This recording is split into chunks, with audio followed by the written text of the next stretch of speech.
Kelvin Kelley on Becoming a Ball Flight Detective, episode 867. This is Golf Smarter. Welcome to the Golf Smarter podcast, Kelvin. Hey, Fred, thanks for having me on. Thank you for writing in. Absolutely. I appreciate it. And you've provided me with some great context of things that you'd like to talk about. Let's establish first where you teach. Yeah, I teach at Burlingame Golf Center down in the South Peninsula. I have my own teaching bay there. Here in Northern California. Correct, yes, Northern California. I also teach up at Peacock Gap up in San Rafael, just across the Golden Gate. So I split time between both those locations. And actually, we are at Peacock Gap today, recording this outside, so you're going to hear a driving range behind us, birds above us, and people walking in and out and probably having lunch any minute. So there could be a lot of extra noise that we're not going to be able to eliminate, but so be it. We're here. Yep. How long you been teaching? Yeah, so I'm 37. Actually got into coaching right out of college. Went down to Cal State Northridge down in Southern California, down in Los Angeles. I started teaching, kind of honing my craft right out of school. Started teaching in parking carts at Rustic Canyon in Simi Valley. Oh, and I played it. Did you? Yeah, it's a good. It's one of the best track. public tracks or bang for your buck in the country. I think it was voted in Golf Magazine. Did an interview with their pro there, and I Okay. don't remember his name. Okay. It's an awesome course. Yeah. It's great. Yeah, it's good summer nights there. It was a kind of course, what I remember about it was it's the kind of course I went, okay, I need to play this a second time because there's a lot of blind shots there that I didn't know where I was going and what I was supposed to do. And the greens were huge. Huge greens with the aprons around the greens. Yeah. It's a bit and I different. remember that and it was like, okay, I need to come back here sometime. Absolutely. A lot of hidden ravines through the fairways. Yep. And it's a fun lot track, of hidden though. stuff. Yeah, so worked my way back up at a teaching position up at Healdsburg Golf Course. Great. Eventually went from Healdsburg to Sonoma Golf Club in the town of Sonoma, private club out that direction. Yeah. Then I was fortunate enough to start working and teaching at the Olympic Club in San Francisco. Oh, wow. Yeah, I was out there for about 3 or 4 years, and then from the Olympic Club, I was fortunate enough to break away and teach on my own. And I've been doing that for about 4 years now as an That's independent great. contractor. So when you were in college, did you play competitively in college? Yeah, I played 1 year down at Northridge, and then was really fascinated with the golf swing. Didn't obviously know much back then, but like to look at other people's swings and kind of already started to go down that road right from the start.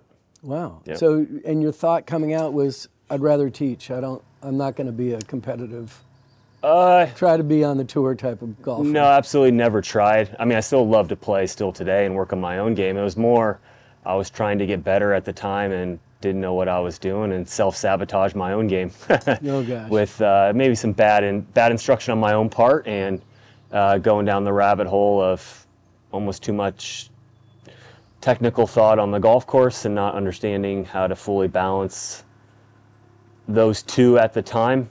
And basically just stripping away my own talent, becoming obsessed with my own golf swing and looking at it to the point where basically set my game back. What was the aha moment for you that said, I want to teach? I want to teach golf. Oh, And there I goes think it one was of those always- tractors I was talking about. I think it was always there, actually. I'm not sure if I ever had an aha moment. I think I just became so obsessed with the technical aspect of it. I was always looking at how people were making it work or not making it work, my playing partners, swings on the PGA Tour, your weekend warriors. So it slowly became just an obsession from being on the golf course to looking at swings in the library. You know, this is pre-Instagram. But yes, definitely pre-Instagram. Pre being able to hop on social media and look at golf swings, and just slowly developed into, I realized I kind of gained enough knowledge through my own research that I wanted to coach, and then went down a lot of trial and error. Probably an apology to a lot of people's golf swings or golf games.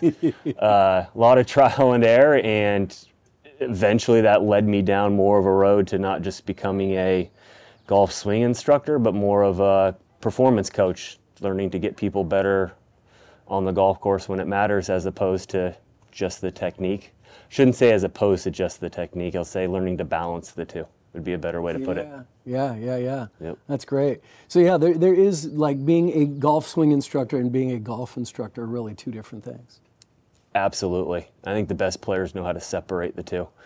You can have the prettiest golf swing, make my swing models in my V1 app or my swing profile app. That doesn't necessarily equate to the best score on the golf course. Like I said, all good players, in my opinion, know how to separate the two, how to switch mindsets to performing on the golf course, to training their technique and understanding their maybe 2 to 3 tendencies that they need to work on, and what influences their ball flight and what they need to do to fix it. And you look at any of the swings, really, if you just want to say the top 10 players in the world, right? Because most people watch, obviously, golf on TV that are golfers. They're all unique, aren't they? They're all, I'd say even most of them are unteachable golf swings, to be honest.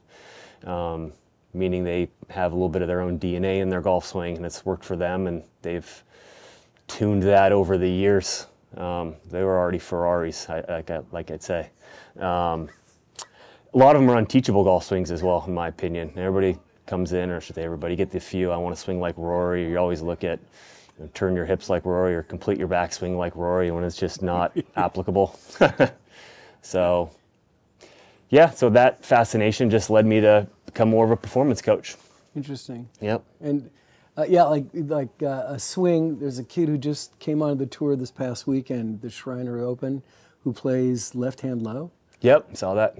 Yeah, he's actually, his family, it's like 1 degree of separation. I'm going to see if I can get him on the show at some point, only because his dad grew up in San Rafael. Oh, wow. As neighbors to my in-laws.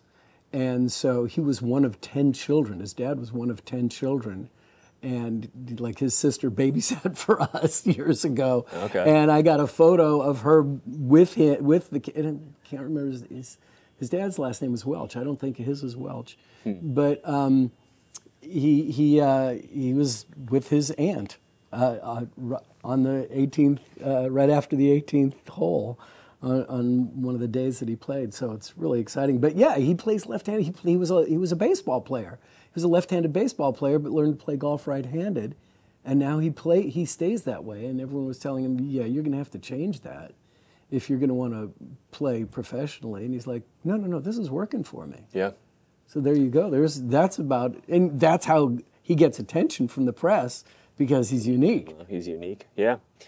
Well, going back to being able to separate the two, that's great if you're good at an early age and good in college with the left-hand low, but what if you're left-hand low and can't hit it out of your shadow? So that's really the million-dollar question, is when do you change it, when do you not, and finding the balance.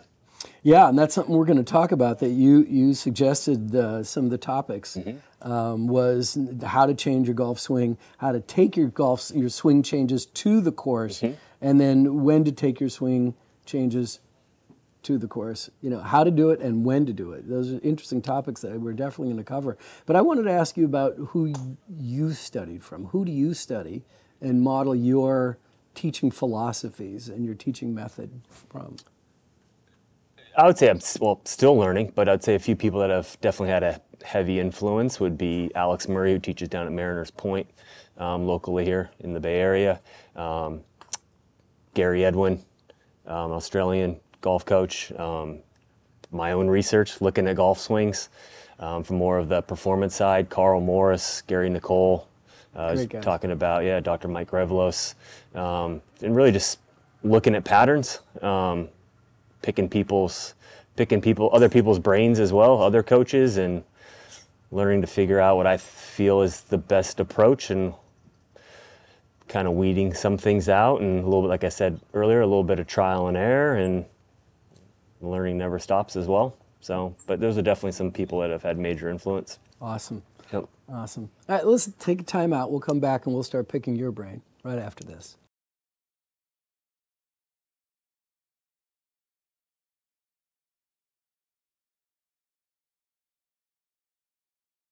You gave me a list of topics to cover from Swing Thoughts and Mechanics. And I was much more interested in the Swing Thoughts part of your list of topics here. And I'm going to start with the first one here that really just jumped out at me, and that's becoming a ball flight detective on the golf course.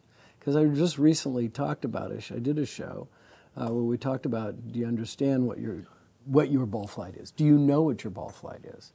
And let's talk about the importance of recognizing your ball flight and being I love it, a ball flight detective. Yes, I definitely stole that saying, that term. It's okay, we all Carl do. Morris. Yeah, it's all of our stuff stolen eventually, right? Or more than likely. Yeah, ball flight detective is simply reverse engineering it on the golf course. Again, that's going down more of the performance mode when you're on the golf course. Instead of asking yourself, what's wrong with my technique that day, it's just starting by figuring out what's wrong with the ball flight first. Is it left to left? Am I hitting a push draw? Am I hitting a pull cut? Or is it my shot that day just a slight pull? And then understanding the physics of what's making the ball do that. So take, for example, a ball that's starting left and going left. Well, obviously the face is closed. So obviously the face is closed at impact, say 2 to 3 degrees. And then hopefully you're working with your coach to understand simple ways to adjust that on the golf course that day, and becoming more consistent by learning from your inconsistencies is what I always tell people. I've always had a fade, and I've always thought that I wanted to have a draw. And so there are days where I feel really comfortable controlling my fade and knowing where it's going to be and where I should aim so I can bring it back into the fairway. But let's talk about the different types of ball flights, how you identify them, and how you either change them or live with them. I mean, should you be able to live with whatever your ball flight is, or should you look for things, and what are we looking for in ball flight? Absolutely, it's player, it's independent. I would start by asking the player, what do they want to see? What do they see, and what feels comfortable, and is it playable? If somebody's hitting if you're obviously a right-handed player and you're hitting a big banana cut with your 7-iron, it's spinny, and you say you're swinging it at 85 miles an hour, but the ball is only going 125 yards, then yeah, we may try and get you to feel like you're hitting a push draw and maybe work towards that end of the spectrum. That might not be what you finally see on the golf course, but from a teaching standpoint, it may be putting an alignment stick 15 yards out in front of them and getting the ball to start right of the stick and draw back, basically the opposite of that ball flight. So again, that goes back into the teaching and separating the teaching and the performance. So from a technical standpoint, it may be taught to get them to hit a push draw with the path more to the right and the face square slightly open, path pointing more to the right, to get it to start right of the stick and draw back. But again, that might not necessarily be what they need to see or want to see on the golf course. So to answer your question, I'd say it's more about margins, but it doesn't have margins. Meaning, is that cut or is that push draw playable? Everybody likes to hit the draw, right?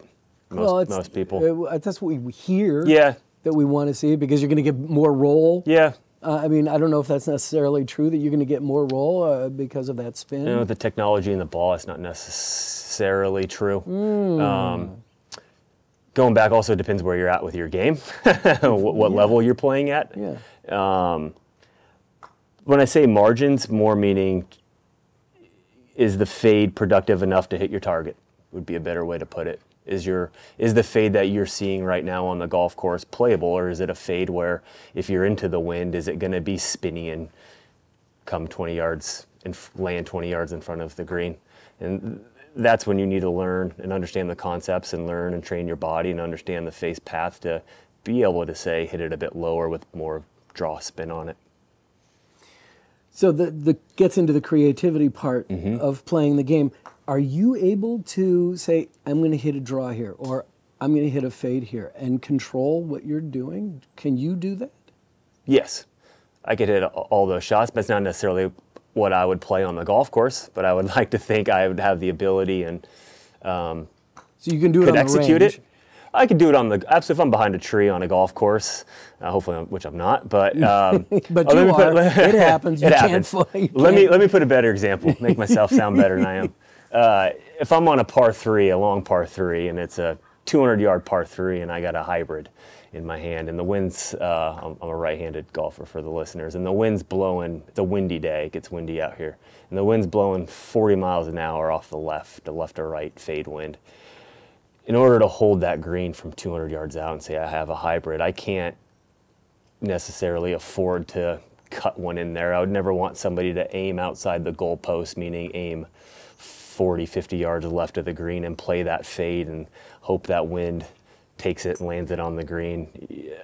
The player needs to understand the concepts or have the ability to promote more of a draw to hold it back into the wind, or somewhat of a straight ball, or less of a fade spin or fade pattern to get the ball to land on the green. So little things like that, I would say, where shaping the ball should come more into play, and vice versa with the wind. If it's blowing 40 off the right and somebody's a natural push drawer, right to left ball fly to the wind, there's no chance that's more than likely going to hold the green. So they got to be able to take a little bit more club and chop it up and hold it into the wind to be able to hold the green. A lot of that starts with concepts, and once you get the solid foundation down with your technique, hopefully the player can learn to hit those shots. But again, that goes back to balancing the technique and performing. Can any level of player hit different ball flights, or it's like, yeah, you've really got to be 11, 12 or under handicap, or maybe even an 8 or under handicap before you should even start thinking about hitting different types of ball flights? I don't know if I could put an index number on that relative, but Okay. I would say the learning curve that I teach or that I would use is, I would say at first it starts with form or the technique. We'll say away from the driving range or in front of a mirror. First you learn the form, and then your motor skills and your brain will figure out how to make center contact. I want players to hit it off the center of the face, which is number 2. And then I would say number 3 is direction. It would be the ball flight, is getting it within the goalpost. And then once you learn those 3 aspects, it's a bit more repetitive. Once you develop that motor skill, develop that neural pathway, you're going to hammer it and strengthen it. Finally, after that, you can take the governor off and then add speed, which would be the 5th. Once you get comfortable with those first 4 steps, then you can add the last layer. So that's how I would promote it or teach it. Yeah. In that stage. So it would be technique again. In order to hit those shots that you described with that question, you'd have to understand the physics of it. Somebody's got to understand how the club needs to deliver into the ball to get the path to get the ball to fly a certain way. So it starts with the concept, and then they'd have to learn the technique to do it. And then they'd have to learn how to hit it off the center of the face. So, and you can get the path coming into the inside. And everything I described to say hit a draw, not hit a fade. But if you're heel whacking it, it's going to be a bit tough. Yeah, right. But the face, the center of the face is so minute. And the contact between the face and the ball is so minute that a centimeter off, right, is significant, right? And that's just not that much.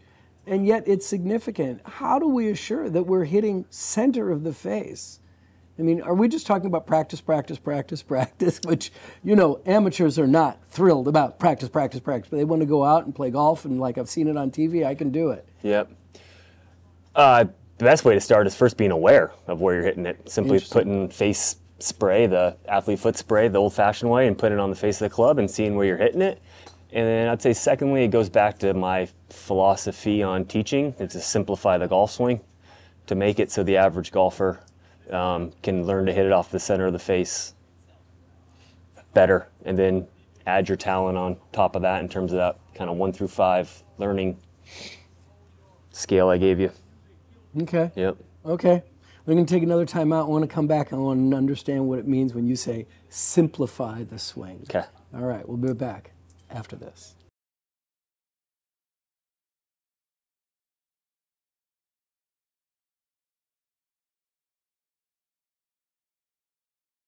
What does that mean, simplify your swing? Because there's so many things to think about. There's so many little elements that, oh, this has been working for me. I better make sure I do that. Oh, this has been working. Oh, you know what? And last week, I did one thing with my hand and I hit a draw. Wait, is that how I'm supposed to be hitting a draw? And so I started incorporating it, but of course I don't want to be thinking about those things when I'm swinging. I want to think about it beforehand and then just have external thoughts And we're going to go deep into making the swing thoughts as external as possible, because it's changed my life in golf. Mine too. By doing that, and dropped my index, and my scores have just been radically different since I stay away from thinking about all these elements while I'm making the swing. So let's talk about that. Simplify the swing. Yeah, so going back to the technique side, it really starts with the setup. Good thing about that for players is the easiest part to work on in your golf swing. It's talentless, meaning if I give somebody a golf club and they have some sort of external feedback, whether it be a mirror, reflection off a window, and I explain it right with my video and or the feedback from the mirror, I can get anybody to set up to it in an efficient way based on my philosophy, and we'll dive into that in a second. Once you haven't put your body in motion, your body's gonna respond to 100% of what your brain tells it to do. It's a static motion, right? So second you put that club back in motion, it's gonna be a bit harder.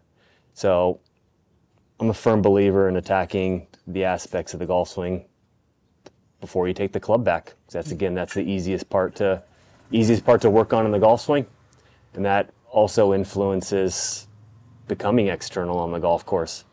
Because if you can work on the stuff pre-swing, you can then be external, as opposed to not setting it up to, say, the efficient position that I would want you in, which we'll dive into in a second. And then your brain would have to be internal and more internal to figure out how to produce that ball flight.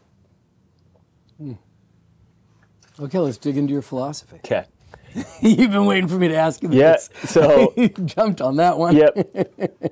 So I want players to set into the ball, into their posture, into what I call their impact angles. And impact angles are simply a non-dynamic version of where your body and shaft should be at the moment of impact. The closer you can set up to impact, the less you have to do to get back there. And the less you have to do to get back there, the greater chance you're going to have of finding center contact on the face. The easier it's going to be to repeat. I'm hesitant to say that because there's no repeatable golf swing. It's, I should say, dissecting your ball flight and be able to make changes on the golf course. It also lays a solid foundation to your golf swing, so that you can start chipping away at it and working on the pieces that need to be worked on.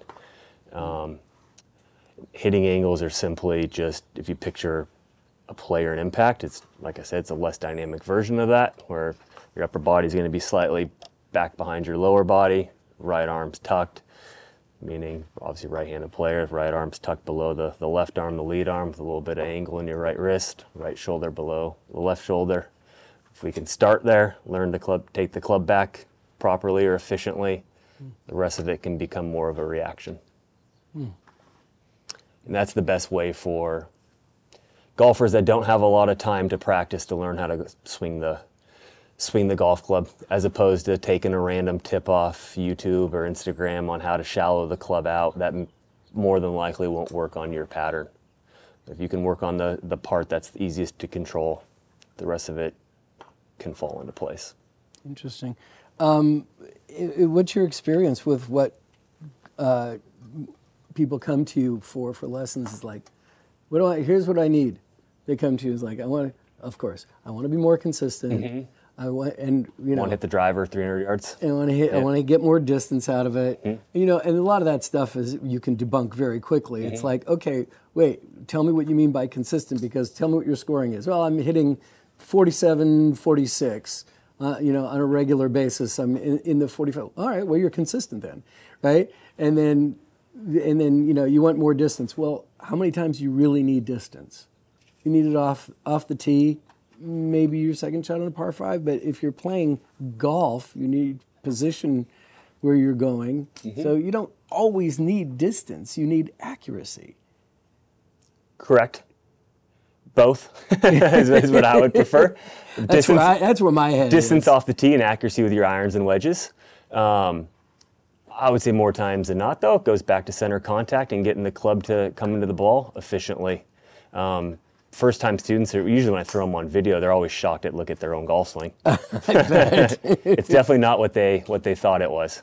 I can tell you that. And kind of what we were chatting about earlier, if somebody's down and across their 7-iron 10 degrees and it's spinning up 10,000 RPMs. Well, their 7-iron's only going to go 120 yards, and they're just swinging at it harder and harder, and their body's out of position, and they can strengthen their body up as much as they want or swing as hard as they want, but the ball's still not going to go anywhere.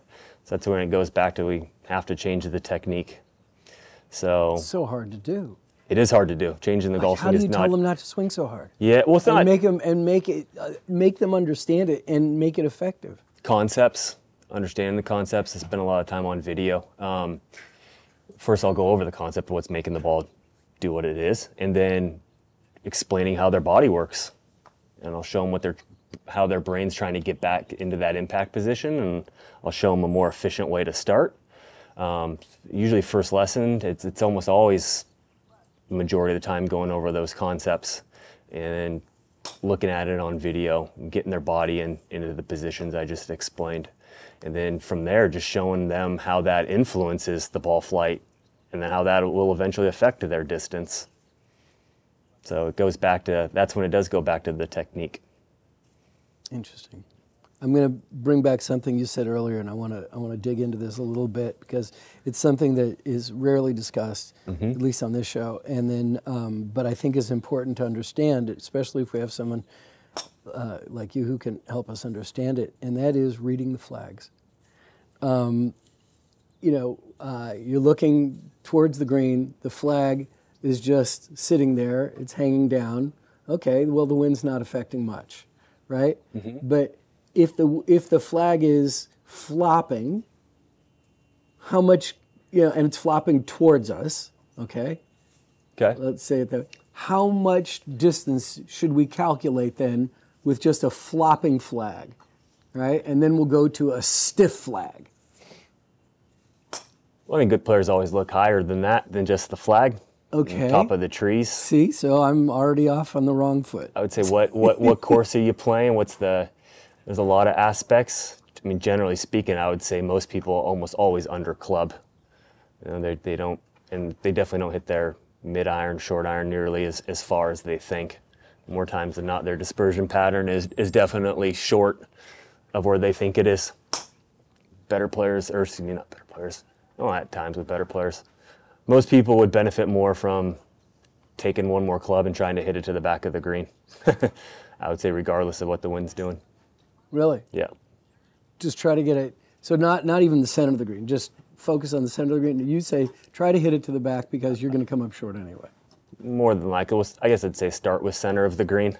Going back to pinless golf, I've heard that concept. If everybody just tried to hit it to the middle of the green or hit more greens in regulation, their score would come down. Because that's the main stat that correlates directly to your score is greens in regulation. Are we spending too much time trusting a GPS and rangefinders?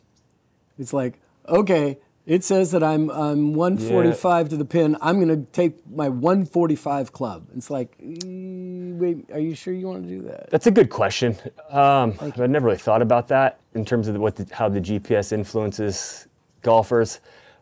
I would say yes and no. I would say it makes people aware of the yardages, which is extremely beneficial. How far out do I have? But still, conversely, we have the grind guides. We have the ball markers. Yeah, it's a bit overwhelming. It's everywhere, right? Yeah. But then conversely, it does get people locked in on that number. Take, for example, if you jump out in the first hole and you have, you're in the middle of the fairway, hopefully, and the GPS is shooting to the red pin or red flag, and the pin's in the front, and the GPS says 145, and like you just mentioned, somebody will instantly pull up their 150 or 145 club when it probably should be their 160 to the center of the green club.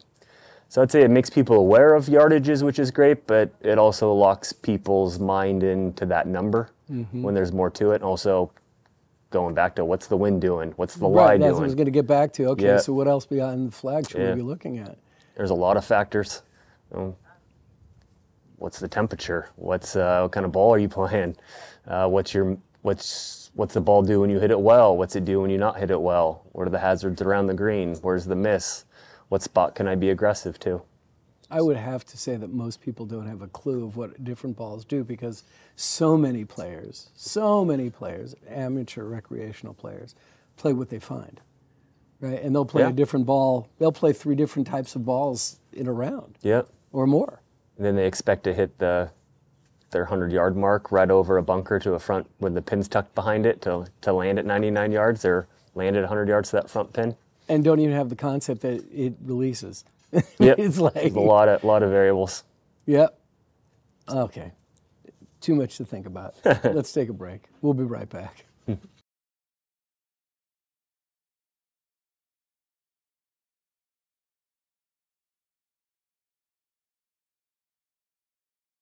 One of the things in your notes was how your daily life affects your golf game. I loved that idea. Mm-hmm. You wrote here how most people don't realize the importance of this, the attitude when showing up to the golf course, appreciation of being on the golf course.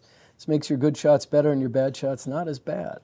Let's dig into that one, because that's something that, it's like, God, today's just like been awful. I just got to get out on the golf course and let all this go. Do you let it go?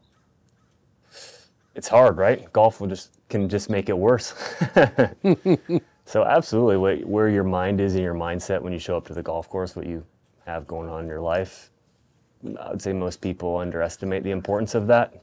Also making a swing change and even just showing up to the range in a practice session.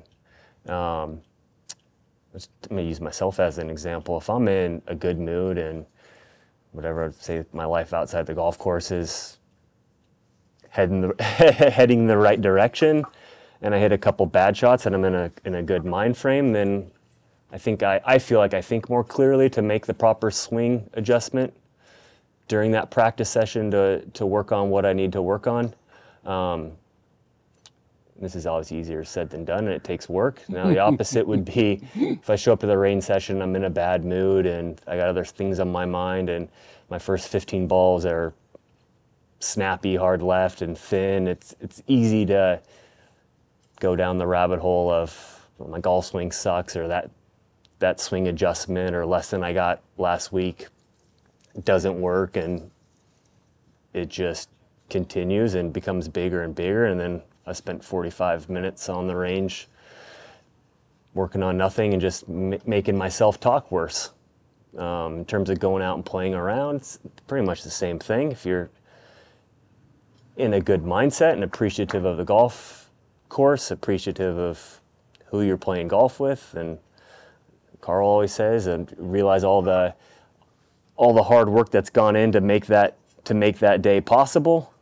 The research shows that absolutely influences your golf game. It makes your better shots better. And it's not to sound too far out there with the, I guess you could say Zen golf, but there's obviously more to it. But like I said, the research does show absolutely that affects your golf game.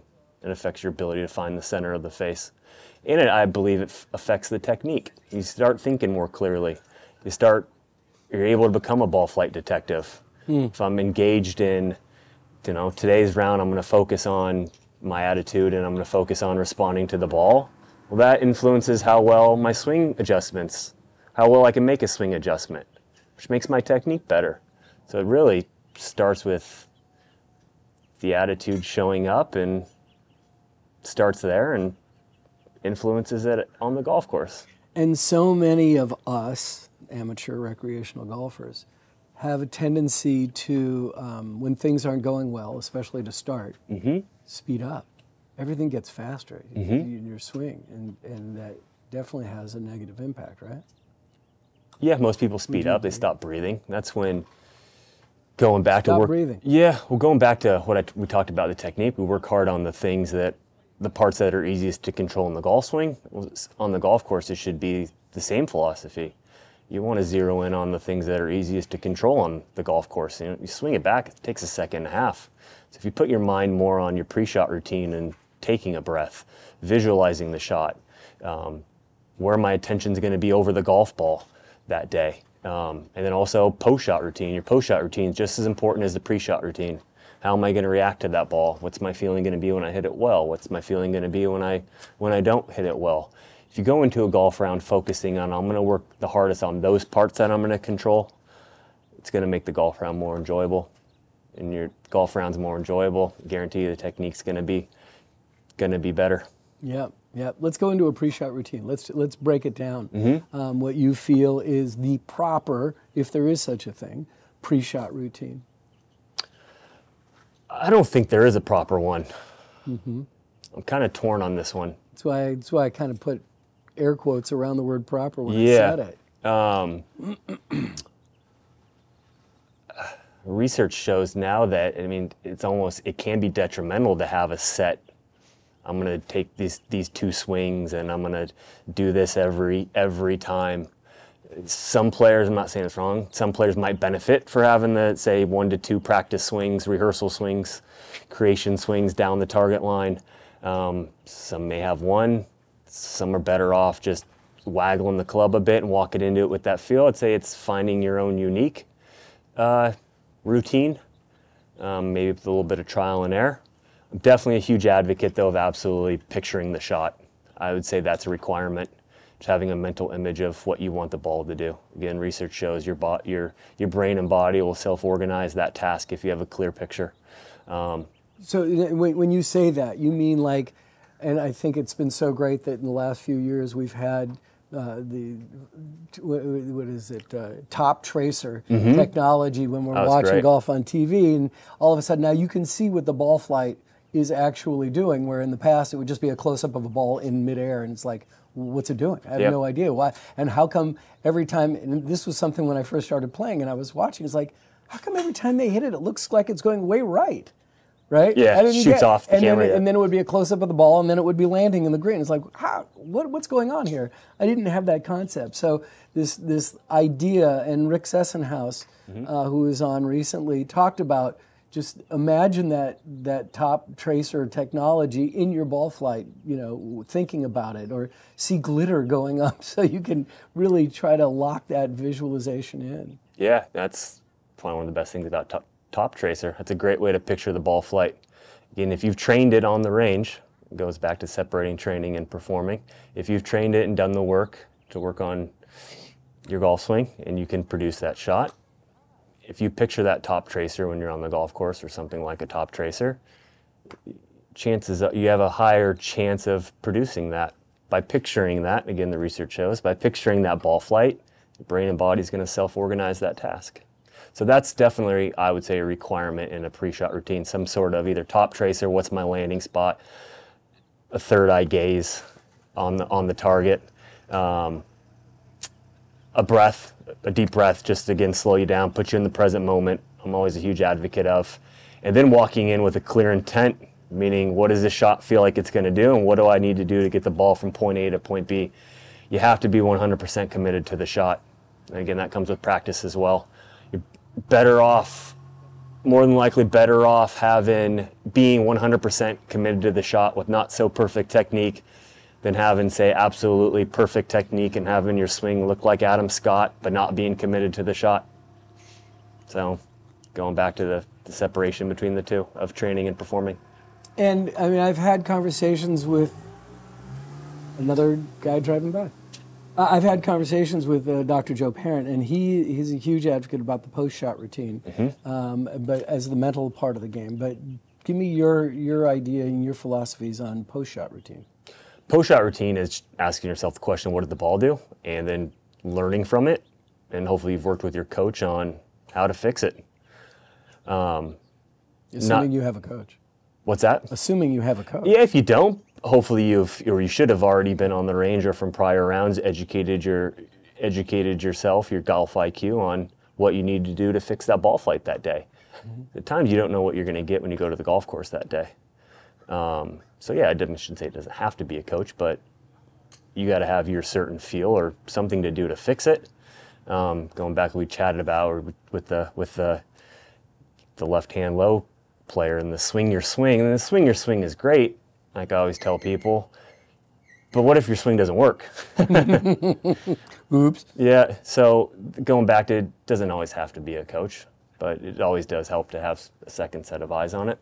Either way, you got to be able to fix the ball flight on that day, or at least some days you just don't have it, but at least at least head the direction. But making changes during your round is not always advisable.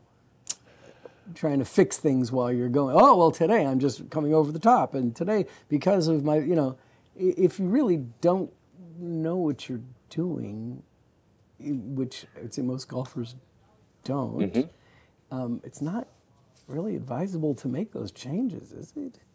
During your round, just go with what, it's like, you've made a good shot before, just do it. Just stop trying to break it down. Yeah, it's a loaded question or subject, isn't it? Again, how bad's the bad? And I definitely don't want players to go down the rabbit hole after every shot of thinking they need to fix something. Right. But if you get on the first 2 holes and you snap hook your tee shot left on 1 and you snap hook it on 2, you got to do something. There's no point in going hole 3 and 4 and snap hooking it off the tee as well. But if you get on hole 1 and 2 and it's a bit of a draw, or maybe it catches the left side left rough, and hole 2 it's left rough, no reason to hit the panic button. Goes back to probably understanding, developing your own golf IQ. Could just be a slight tweak in your setup. Could be just aiming slightly different. There's all kinds of, I guess it's a pretty broad area, but a lot of it's self-discovery as well. If you're hitting the left side of the fairway, nothing wrong with just aiming up a bit right that day and fixing it. If it needs to be fixed on the range after. But again, if it's out of bounds, you have to do something. Yeah, exactly. Yep. Like put down another ball. Yep. How do people get in touch with you? Mostly through my website, Kelley Golf, Kelley, golf.com. I have an email address on there. It's the best way to get hold of me. I'm on Twitter at Kelley_golf. It's Kelley_golf? Yeah, K, the initial K, and then Kelley, Kelley. K-K-E-L-L-Y. EY. K-K-E-L-L-E-Y _ golf. K Kelley _golf. And that's your Twitter handle. Twitter. And not too much on Instagram, pictures of my dog. But Twitter mostly, and my website. Been on a few podcasts on there that I've posted. Kelley. Yep. Kellygolf.com. Dude, this has been a lot of fun. Yeah. I've learned a lot. Thank you so much for being on the show today. Yeah, thanks for having me on. It was a good time.